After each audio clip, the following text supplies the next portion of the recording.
I want you to hit me as hard as you can.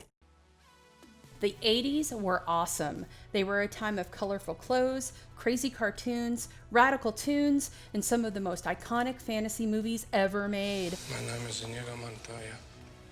You killed my father. Prepare to die. Swords, sorcerers, and synth would reign supreme. Barbarians would rise, kings would fall, and fairies would dance. And we'd be watching it all happen in the comfort of our living room. These were the films that made our imaginations soar. Some were epics, some not so much.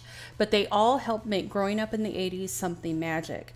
So grab your sword, wish on your luck dragon, and fly into the sky with us. I'm Jessica Dwyer with JOBLO.com, and we're fantasizing about fantasy films.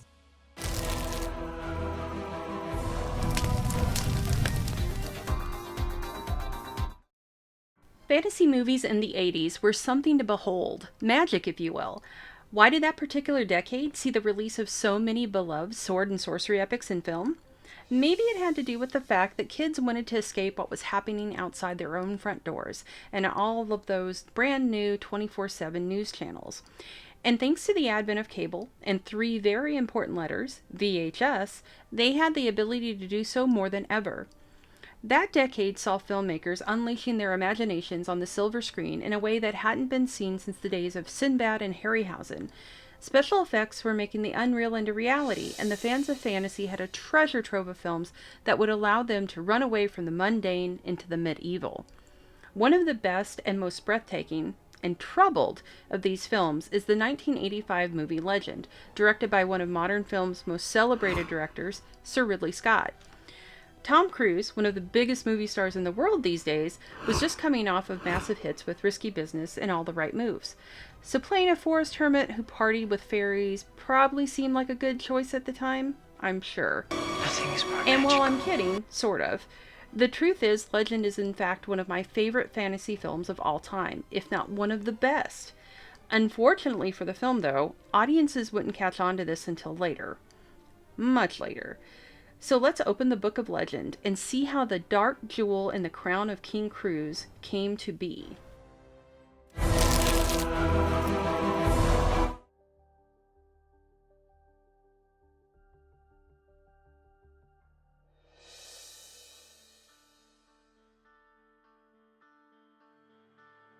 Ridley Scott is a household name today, with major film successes like Thelma and Louise, Gladiator, and The Martian to name a few. But in 1985, Scott had only directed 3 films. Granted, those 3 were The Duelists, Alien, and Blade Runner. But back then, Scott was mainly known for Alien and Blade Runner, sci-fi movies. Where Alien had become a massive hit, Blade Runner hadn't yet found the iconic status it has today, and while it made above its budget back, it wasn't a massive hit like Alien. That being said, Scott wasn't what would be considered a quote-unquote regular movie director. A historical piece and 2 science fiction movies under his belt weren't going to secure him a place at the table alongside, say, Martin Scorsese. But Ridley wanted to do a fantasy film, a fairy tale, and he needed to scratch that particular itch before he could get his crime drama Jones on, as well as his Columbus discovering America fix later. But hey, he made Sigourney Weaver a queen in that Columbus movie, and that's as it should be. But Legend was going to be something special. Scott was an artist, not only in the movie-making sense, but also in that he can design and storyboard like a master.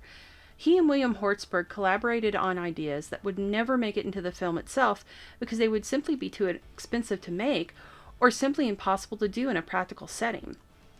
Having pushed the envelope with Blade Runner when it came to transporting theatergoers to a future never seen, Scott planned on creating a completely other world with Legend.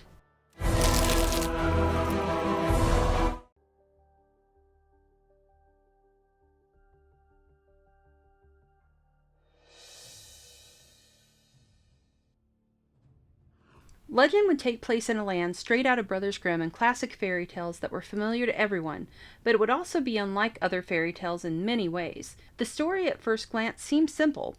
Jack, a young man who lives in the forest as a hermit, with more in common with the fairy folk than humans, is in love with Lily.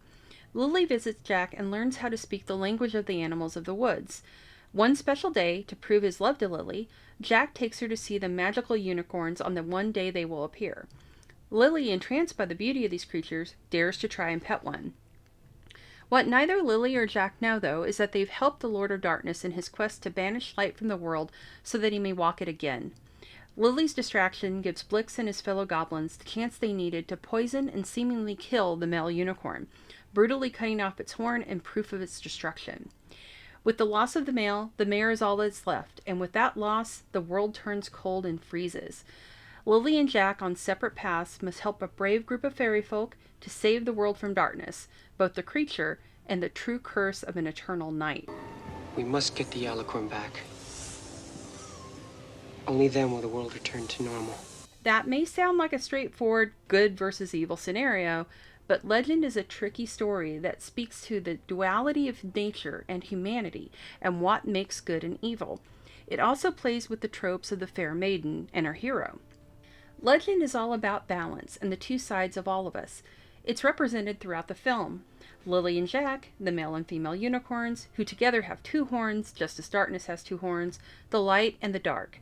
Darkness himself makes this clear with his final words. What is light without dark? We all have darkness within us, whether we want to admit it or not, and that fact is represented perfectly in Lily. Lily is actually a princess, something US audiences wouldn't actually know until later, but we'll get into that in a bit. She's also selfish, mischievous, and as indicated by the previous rundown of the story, nearly the cause of the end of the world because she felt it was her right to pet a mystical and sacred creature. Because, princess? I'm so sorry. Seriously though, Lily is not the perfect maiden of purity that you typically find in fairy tales. Besides the moments of selfishness, she's also the aggressor when it comes to her relationship with Jack. This is even more evident in Scott's director's cut, giving him meaningful "hey baby" eyes, kissing him, and is far easier to be tempted. This is made very clear when Lily takes her waltz with her dark reflection, embracing it, while Jack immediately realizes that the jealous fairy Una is pretending to be Lily and quickly spurns her advances. But this also makes Lily a more interesting person and a more relatable character. Jack comes off as almost too childlike and naive. Lily takes it upon herself to fix what she's done, and I mean, who wouldn't be tempted by Tim Curry's darkness? Or is that just me? I value your thoughts.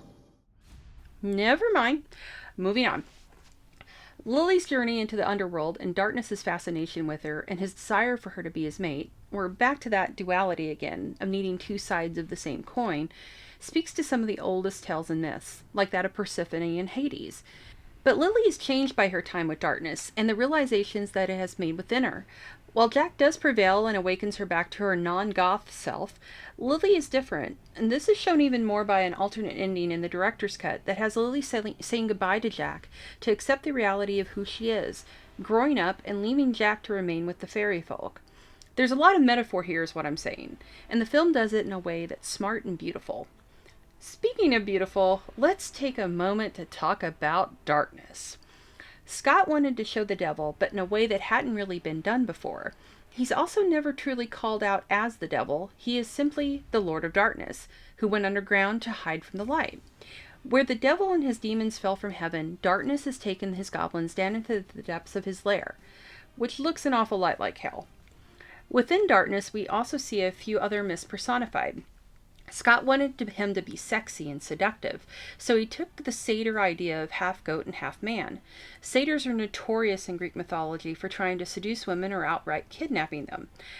Also within Darkness, we see the Minotaur, another icon of Greek mythology. Darkness's horns and even the way he runs is just like that of a large bull charging. It's damn effective. You're my prince. I'm only Jack.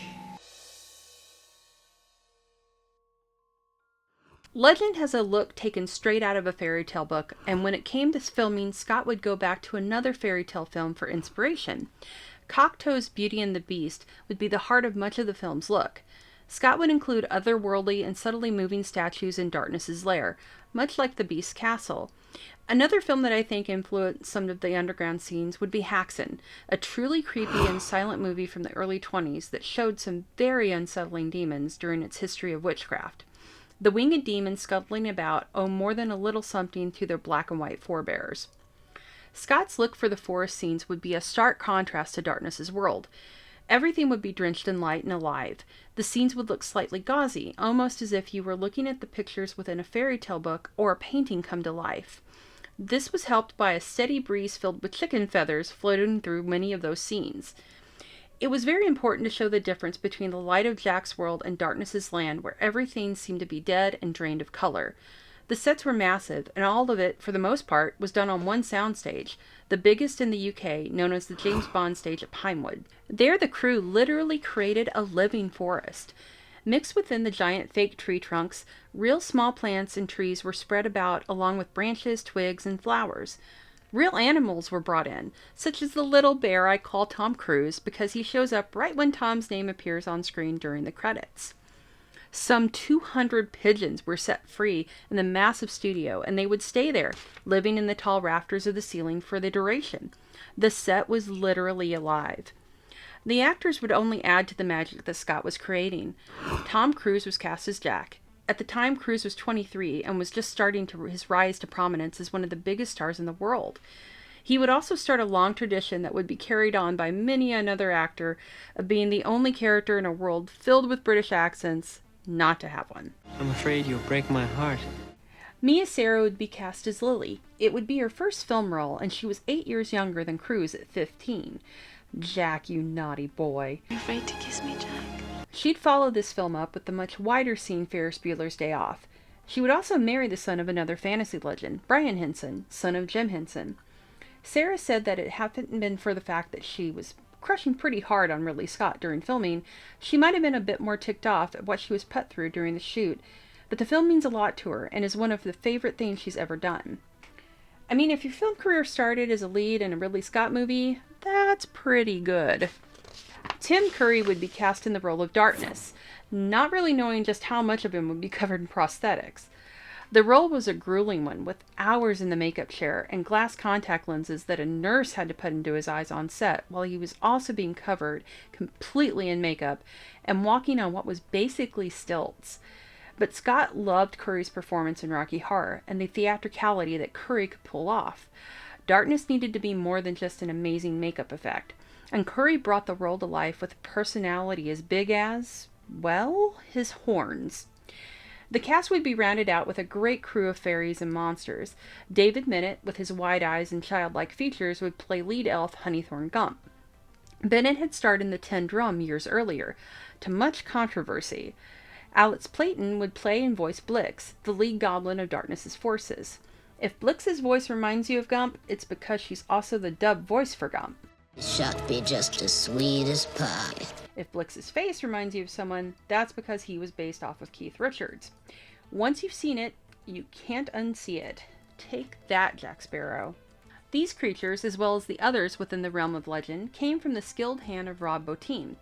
Bottin is an effects wizard, and well, legend. Prior to this film, Bottin had worked on the 70s remake of King Kong, The Howling, and created some of the most horrifying practical effects of all time in John Carpenter's The Thing. Bottin went to work designing what many considered one of the most stunning creations in the history of the craft with his work on Darkness. His work on The Howling would lead to collaborating again with actor Robert Picardo, who he designed the iconic werewolf transformation for in that film, to create Meg Mucklebones. Meg was a swamp witch in a full-on bodysuit that Picardo would be encased in and then submerged in water. While the character's time on screen is not lengthy, the design and Picardo's performance has made Meg a favorite of film viewers, as she openly flirts with Jack, while also making it very clear she wants to eat him. What a fine, fat boy you are, Jack! Filming on the giant soundstage would nearly be completed when tragedy struck the set, but luckily it would happen while everyone was at lunch, otherwise there's a good chance a lot of people would be dead. A massive fire ripped through the soundstage, gutting it. It was fast and brutal, destroying everything that had been built. But it would appear the pigeons knew what was up, and they took off before the roof exploded.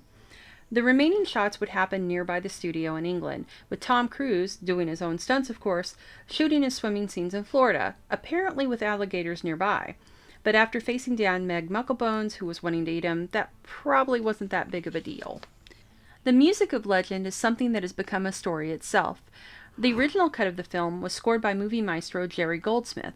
His score was orchestral, with a lot of Celtic influence and what you'd expect a film like Legend to have as its music. It even included Princess Lily singing a tune written by Goldsmith and John Bettis called My True Love's Eyes. But something happened to Legend that would change not just the score that was used, but the film itself.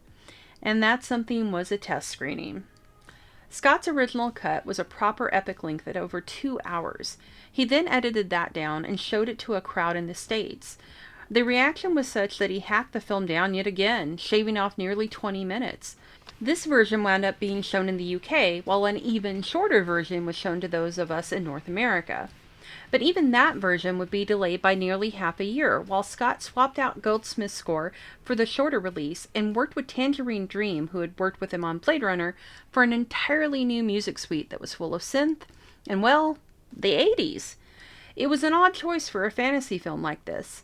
New wave artist Brian Ferry and Yes frontman John Anderson were brought in for 2 songs that were added to the final scenes of the film and the end credits, Love by the Sun and Is Your Love Strong Enough, which had its own music video with Ferry walking around singing while scenes from the film were projected on him and a big screen.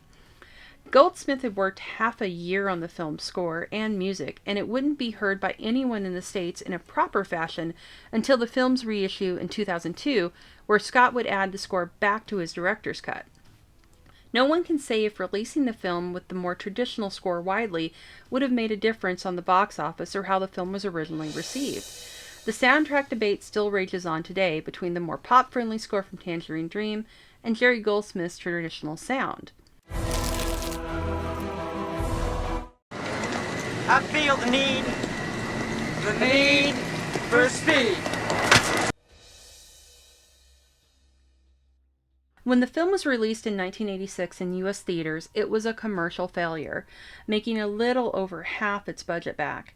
In total, Legend didn't break even worldwide. Was it too fantastical, too traditional, too much for audiences to try and read the subtext of when there are fairies flitting about? Maybe it was all of the above and then some. But then something happened. Legend started growing in popularity over the years, gaining a new appreciation for Bottin's effects work and what Ridley Scott tried to create with the film, a classic fairy tale with a modern sensibility that was more adult in what it was trying to say. Home video, DVD, and cable television helped drive this rise. These days, there are fans of the film who hadn't even been born when it was originally released who are introducing their kids to it. In 2002, Scott put back together his original cut of the film, his director's vision, and added back Goldsmith's score on a DVD release that included a ton of extras, as well as the North American theatrical version with the Tangerine Dream soundtrack, and even that odd Brian Ferry video. Viewers could finally see all that had been missing, from Lily's royal heritage to the fact that not only did Meg Mucklebones want to eat Jack, but Gump threatened to as well. Everyone wants a piece of Tom. I'll always be here for you, Lily. The alternate ending was also seen, where Jack and Lily don't actually wind up together, as would be the standard sort of way these things go. I will say, after watching the cut with the Goldsmith score, I prefer the Tangerine Dream version of the music. Maybe it's because that's how I grew up watching it, many, many times. But there's something perfect in how it fits to what the film is, classic with that sheen of modern. It's come to pass that Legend has a legacy worthy of the name. The film brought to life characters before never seen on film, with an artistry that no one else could have done. Bottin and Scott gave birth to monsters and heroes that would make the Brothers Grimm proud. Tim Curry's Darkness has now been recreated in action figure form 30 years after the fact, as has Meg Mucklebones. The cult of Legend keeps growing, with fans making art varying from prints to tattoos and epic masks. Legend's legacy is that of a fairy tale about humanity and the fact that we are imperfect creatures who don't always make the right decisions for the right reasons. It shows us that we can be tempted, but we can also rise above. It's about balance, about the light and the dark, and how we're a bit of both. And it does it in a way that only someone with the determination and imagination of Ridley Scott could. Legend is finally loved by the sun, and a lot of fans, which is how it should have always been.